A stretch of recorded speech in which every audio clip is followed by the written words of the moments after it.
Ikaze nanone muri aya makuru abakomeye arebana n'umutekano, ubutabera, politike ndetse na diplomasi, aho tugiye kuvuga ko Repubulika Iharanira Demokarasi ya Kongo nanone ikomeje kwinjira cyane mu bihe bikomeye birangwa n'intambara ikaze hariya mu burasirazuba, impaka zikomeye za politike ikinshasa ndetse n'igitutu gikomeje guturuka mu muryango w'abibumbye n'ibihugu by'akarere k'ibiyaga bigari. Ibi byose byakomeje kwigaragaza cyane mu minsi ya mbere ya Mutarama mu mwaka w'ibihumbi 2026, aho amarira menshi, amagambo akakaye ndetse n'amakuru agiye anyuranye byagiye byisukiranya mu gihugu hose.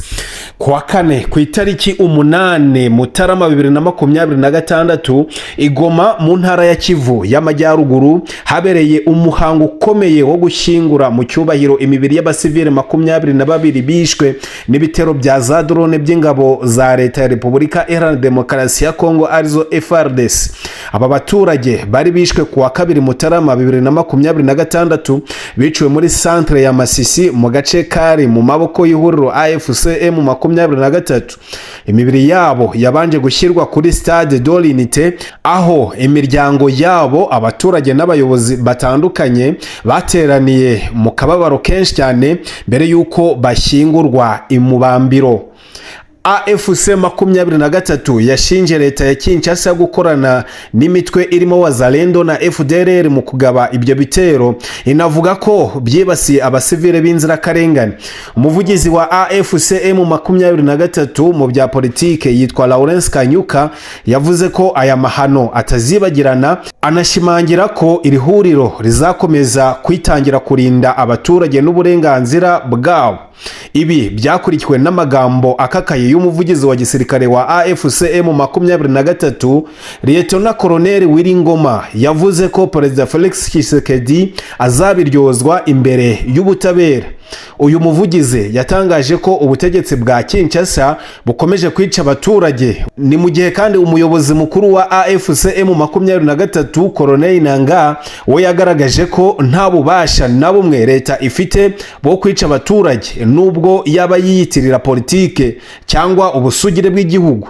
Mu gihe ibi byaberaga mu burasirazuba Kinshasa, ho politike yari mu mvururu zikomeye cyane. Uwitwa Oliva Lembe Kabila ni umugore wa Joseph Kabila wahoze ari perezida wa Repubulika Iharanira Demokarasi ya Kongo.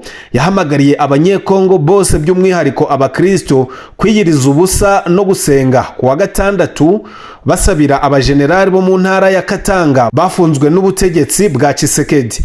Yavuze ko abo bajenerali ari abana b'Imana kandi ko bafunzwe mu buryo bunyuranyije n'amategeko, asaba Imana kubagirira imbabazi no kugarura ubutabera. Ibi byiyongereye ku makuru yuko bamwe mu basirikare bakuru ba FARDC bakomeje gufungwa ndetse no koherezwa muri gereza ya gisirikare ya Ndolo, barimo General Frank Ntumba, General Christian Ndayiweri n'abandi bofisiye bakuru.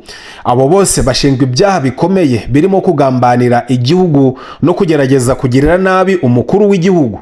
Gusa hari impuguke zivuga ko benshi muri abo basirikare bashobora kuba barengana, bikaba ndetse bifatwa nk'uburyo bwo kubaca intege no kubakura mu nzego zifata ibyemezo. Ku rundi ruhande kandi raporo zitandukanye za ONU nazo zakomeje kongera umwuka mubi.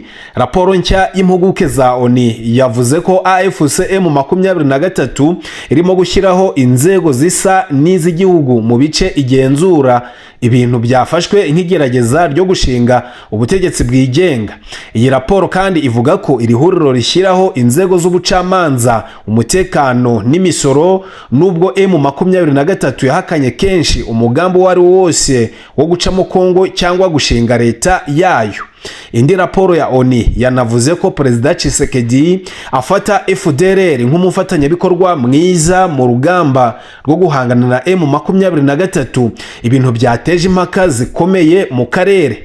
Raporo yagaragaje ko iyi mikorere ishobora kuba ibangamira amahirwe y'amahoro arambye, ikanashimangira umwiryane umaze imyaka myinshi mu burasirazuba bwa Repubulika Iharanira Demokarasi ya Kongo. Ibi rero byamaganwe bikomeye na guverinoma y'u Rwanda binyuze kuri Minisitiri w'Ububanyi n'Amahanga Bwana Olivier Nduhungirehe watangaje ko impuguke za ONU zibogamira kuri FDLR, umutwe w'iterabwoba ugizwe n'abagize uruhare muri jenoside yakorewe Abatutsi. Yanashinje kandi izi mpuguke kugoreka ukuri no kugerageza guha FDLR isura itariyo mu gihe abasivili barimo Abatutsi bakomeje kwicwa n'ingabo za Repubulika Iharanira Demokarasi ya Kongo. Hagati aho ariko Perezida Tshisekedi akomeje gushaka inzira ya politike. Ubu noneho yatangaje ko yifuza ibiganiro bishya by'amahoro bihuza abanyekongo bose birimo AFC, M23, abatavuga rumwe na leta, societe civile ndetse n'abanyamadini. Akifuza ko byabera i Kinshasa. Ibi abitangaje mu gihe ibiganiro bya Doha byari biyobowe na Katari bikomeje guhagarara, naho leta ya Repubulika Iharanira Demokarasi ya Kongo ikabishinja M23 mu gihe iri huriro naryo rishinja Kinshasa kutohereza intumwa zayo. Mu rwego rwa politike, Minisitiri w'Imari Adolphe Muzito yatangaje ko adafata Joseph Kabila nk'umwanzi w'igihugu, nubwo ubutabera bwa gisirikare bwamukatiye igihano cy'urupfu bumuhamya kuba umuyobozi wa AFC M23. Aya magambo ya Muzito yerekanye ko no mu buyobozi bwa Tshisekedi harimo kutumvikana ku buryo ikibazo cya Kabila n'intambara yo mu burasirazuba bikwiye gufatwa. Repubulika Iharanira Demokarasi ya Kongo iri mu bihe bikomeye cyane, aho intambara yo mu burasirazuba ikomeje gusiga amarira, politike hagati igenda irushaho gutandukanya abanyekongo, naho raporo mpuzamahanga zigakomeza guteza impaka n'umwuka mubi mu karere. Icyerekezo cy'amahoro kiracyari urujijo cyane, mu gihe abaturage bo ari bo bakomeje kwishyura ikiguzi kinini cy'izi mvururu zidashira. Umutekano muke ukomeje kwiyongera mu burasirazuba bwa Repubulika Iharanira Demokarasi ya Kongo, aho imirwano ihanganishije ingabo za leta ya Kongo FARDC n'umutwe wa AFC M23 ikomeje gufata indi ntera. Ibi bigira ingaruka zikomeye ku baturage, ku bihugu by'abaturanyi no ku mutekano w'akarere kose ka Afurika y'ibiyaga bigari. Perezida wa Angola Joao Lorenzo uri no mu nshingano zo kuba umuhuza mu bibazo by'umutekano muri Repubulika Iharanira Demokarasi ya Kongo ku rwego rwa Afurika, yasabye leta ya Repubulika Iharanira Demokarasi ya Kongo n'ihuriro AFC M23 guhagarika imirwano bidatinze ndetse no gusubira mu biganiro bigamije amahoro arambye. Perezida Lorenzo yagaragaje ko gukomeza imirwano bizakomeza guhungabanya umutekano w'abaturage, kongera umubare w'impunzi n'abimukira ndetse no gutuma amahirwe yo kugera ku mahoro arambye arushaho kuba make. Yashimangiye ko inzira y'ibiganiro ariyo yonyine ishobora gutanga igisubizo kirambye ku bibazo by'umutekano muri Repubulika Iharanira Demokarasi ya Kongo. Ibi byabaye mu gihe hari icyizere cyari cyaratangiye kugaragara nyuma y'ibiganiro byabereye i Rwanda no mu bindi bihugu, ariko kikaza kuzima kubera kongera kurasana hagati y'impande zihanganye. Mu rwego rwo guhangana n'umutwe wa M23, leta ya Repubulika Iharanira Demokarasi ya Kongo yakomeje gukorana n'imitwe itandukanye irimo FDLR, umutwe ugizwe ahanini n'abasize bakoze jenoside yakorewe Abatutsi mu Rwanda mu mwaka w'1994, ndetse inifashisha abacancuro baturutse mu mahanga. Aya makuru yemezwa n'inzego zitandukanye z'iperereza n'imiryango mpuzamahanga, aho byagaragaye ko FARDC yahujije imbaraga n'imitwe yitwaje intwaro ishinjwa guhungabanya umutekano w'u Rwanda n'akarere. Ni ibintu byakomeje guteza umwuka mubi cyane mu mubano w'ibihugu byombi.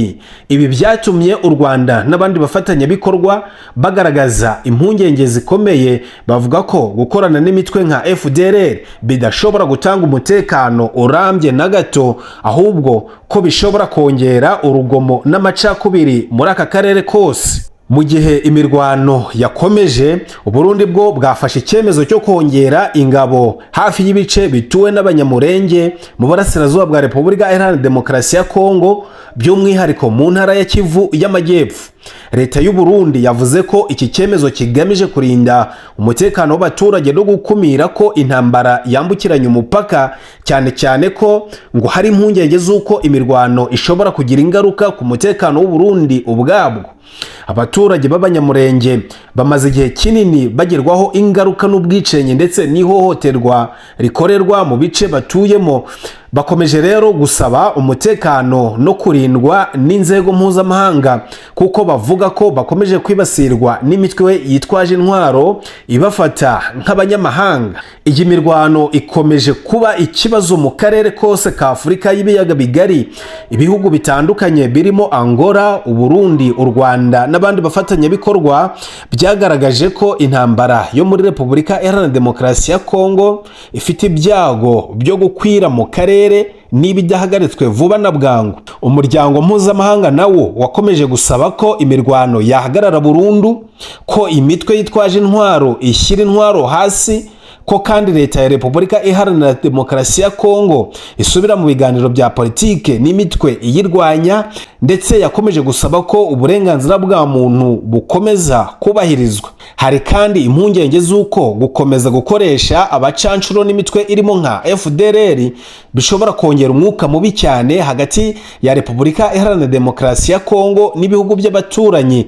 Ibyo bigatuma inzira y'amahoro irushaho kugorana.